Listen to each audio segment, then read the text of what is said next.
Recent ಟೈಮ್ಸಲ್ಲಿ ಯಾವ reel ನೋಡಿದ್ರು ಯಾವ ಸೋಷಿಯಲ್ ಮೀಡಿಯಾ ಪೋಸ್ಟ್ ಓಪನ್ ಮಾಡಿದ್ರು ಕುಂಭಮೇಳದಲ್ಲಿ ರುದ್ರಾಕ್ಷಿ ಮಾಲೆಗಳನ್ನು ಮಾರ್ತಿದ್ದ ಹುಡುಗಿ ಮೋನಾಲಿಸಾ ಬಗ್ಗೆನೆ. ಆ ಹುಡುಗಿ ಕಣ್ಣೇನೋ ಚೆನ್ನಾಗಿದೆ ಅಂತ ಟ್ರೆಂಡ್ ಮಾಡ್ತಾ ಇದೀವಿ.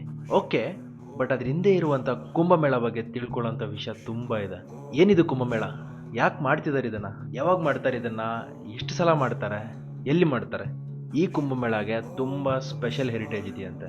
ಪರವಾಗಿಲ್ಲ, ಈ ರೀಲ್ನ ಕೊನೆ ತನಕ ನೋಡಿ, ನಿಮಗೂ ಗೊತ್ತಾಗುತ್ತೆ. ಪೂರ್ವ ದೇವರುಗಳು ರಾಕ್ಷಸರು ಅಮೃತಕ್ಕೋಸ್ಕರ ಸಮುದ್ರ ಮಂಥನ ಮಾಡಿದ್ದು ನಮಗೆ ಗೊತ್ತಿದೆ. ಮೊದಲು ಬಂದ ವಿಷ ಶಿವನ ಕಂಠವನ್ನು ಸೇರಿ ನೀಲಕಂಠೇಶ್ವರರಾಗಿದ್ದು ನಮಗೆ ಗೊತ್ತಿದೆ.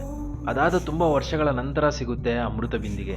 ವಿಷ್ಣು ಭಗವಾನ್ ಮೋಹಿನಿ ರೂಪದಲ್ಲಿ ಬಂದು ಅದು ರಾಕ್ಷಸರಿಗೆ ಸಿಗದೆ ನಮ್ಮ ದೇವರುಗಳಿಗೆ ತಲುಪಿಸ್ತಾರೆ ಅಂತಲೂ ಗೊತ್ತಿದೆ.